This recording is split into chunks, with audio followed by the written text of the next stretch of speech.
kembali lagi bersama channel Suara Mayoritas. Episode pertama ini saya akan membahas mengenai bisnis. Nah, untuk episode pertama dan bagian pertama saya akan bercerita dulu mengenai teman-teman saya yang sering bercerita di tempat ini, di barbershop. Nah, mereka bercerita salah satunya mengenai bisnis. Karena mayoritas dari mereka adalah seorang karyawan swasta atau seorang pekerja gitu, sehingga mereka bercita-cita atau berkeinginan untuk membuat bisnis. Ya, itu cukup bagus. Saya juga mengerti itu. Keinginan mereka itu bagus, dan saya juga sebagai teman yang baik ya pasti akan selalu support semaksimal mungkin ya. Ya, paling support saya pada cerita-cerita pengalaman saya sebagai praktisi bisnis gitu. Tapi saya juga bukan bisnis, lebih ke berdagang gitu. Nah, saya sering bercerita ke mereka ada yang sudah bekerja lama dan menginginkan memiliki bisnis, kemudian akan resign dari pekerjaannya. Kemudian ada juga yang baru mahasiswa, tidak ingin bekerja dan ingin memiliki bisnis itu. Ya, sah-sah saja, dan saya selalu mensupport mereka. Tapi di sini saya akan bercerita tentang perihal bisnis gitu.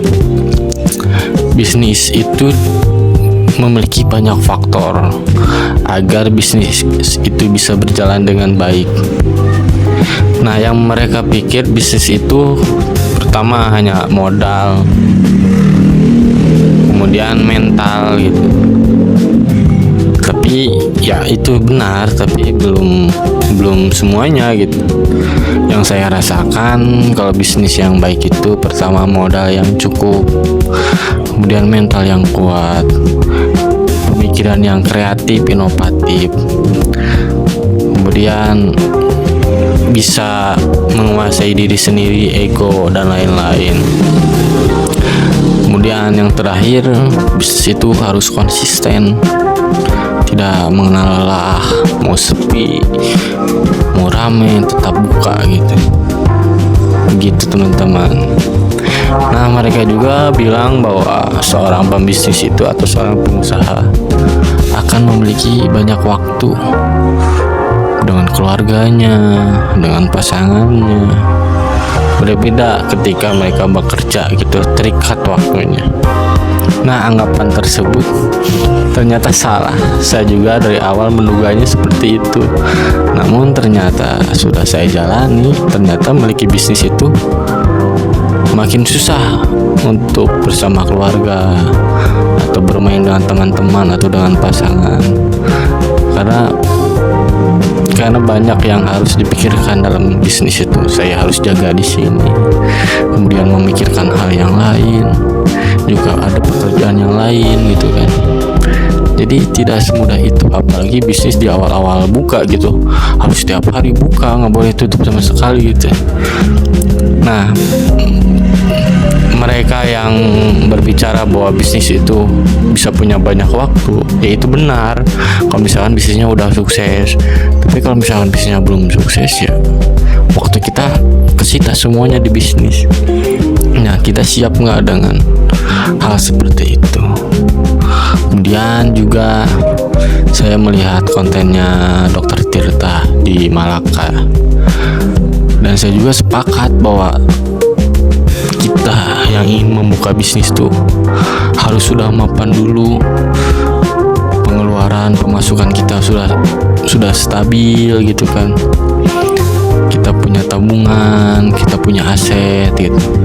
Ketika kondisi kita sudah mapan, nah kita kemudian memiliki privilege keuangan atau privilege relasi dan lain-lain itu. Intinya kita sudah mapan, ya boleh-boleh saja bisnis itu malah bagus gitu. Tapi yang jadi masalah ketika kondisi ekonomi kita belum mapan, kemudian kita tidak punya privilege, mungkin modal, orang tua, relasi tidak ada, dan misalkan pemikiran kita juga ya ala kadarnya juga gitu. Lebih baik menjadi karyawan saja. Nah itu juga yang dibilang oleh Dokter Tirta. Ya emang betul gitu, saya merasakan itu semua. Dulu saya buka barber ini tuh ketika mahasiswa gitu. Yang namanya mahasiswa kan pemasukan dari orang tua. Pemasukan dari orang tua ya seadanya gitu. Ekonomi saya belum mapan. Kemudian orang tua saya juga bukan orang kaya, punya bisnis atau gimana, enggak. Saya juga relasi ya pas-pasan gitu. Tapi ya karena emang kebutuhan yang mendesak ya saya akhirnya mencoba peruntungan gitu untuk buka bisnis ya di barber ini. Tapi ya ada gitu, sulit gitu kan untuk kita yang tidak memiliki privilege atau kita yang belum mapan ketika membuka bisnis. Kenapa? Jadi kalau kita belum mapan, pemasukan bisnis tuh susah untuk diputar kembali ke dalam bisnis. Jadi pemasukan di bisnis itu akan bercampur dengan pengeluaran pribadi gitu. Jadi susah untuk mengembangkan bisnis gitu, dengan kondisi yang belum mapan. Alangkah baiknya gitu kan kita mapan dulu, kemudian baru berbisnis. Akhirnya saya juga karena memaksakan berbisnis dan sudah mengetahui gimana sulit peliknya gitu, akhirnya saya juga bekerja di perusahaan orang lain sebagai karyawan. Jadi saya pagi hingga sore bekerja sebagai karyawan, kemudian di barber ini di bisnis ya sore sampai malam gitu. Akhirnya saya memutuskan untuk begitu karena saya belum mapan gitu, belum aman secara ekonomi. Akhirnya ya memutuskan untuk bekerja dua gitu, bisnis dan menjadi karyawan. Dan ya cukup capek segalanya, waktu, tenaga, pikiran dan lain-lain lah. Ya gimana, karena sudah tanggung juga, akhirnya saya ya mau tidak mau ya harus berdamai dengan keadaan yang seperti ini gitu. Tapi saya sarankan agar tidak terjadi di teman-teman semua gitu. Ya kalau teman-teman kondisinya seperti saya, menengah ke bawah ya pas-pasan itu, jangan coba-coba untuk membuka bisnis atau membuka usaha lah gitu. Lebih baik bekerja sebagai karyawan beberapa tahun, kemudian memiliki tabungan yang cukup dan lain-lain gitu kan. Udah ada uang modal yang dingin untuk bisnis ya barulah terjun ke dalam dunia bisnis. Kalaupun misalkan kalian kekeh seperti saya waktu dulu ya monggo saja gitu. Tapi caranya tidak berbisnis tapi berdagang. Jadi kita sebagai karyawan, sebagai pemilik, kita lah yang semuanya yang ngerjain gitu. Sehingga kita tidak ada budget pengeluaran untuk karyawan dan sebagainya gitu. Sehingga kita kedepannya tidak akan terlalu pusing. Misalkan omset tidak sesuai harapan atau omsetnya turun dan sebagainya karena kita tidak memiliki karyawan. Itu pun kalau terpaksa gitu. Jadi untuk teman-teman yang cerita kepada saya yang ingin mulai bisnis dan sebagainya, itu bagus, tapi jangan lupa untuk memikirkan semuanya, karena bisnis itu harus siap untuk rugi gitu. Kalau misalkan ya sekalian udah siap untuk rugi ya monggo gitu. Tapi ya mereka yang cerita ke saya ya bisnis itu agar mempunyai dua kerana gitu, dua pemasukan.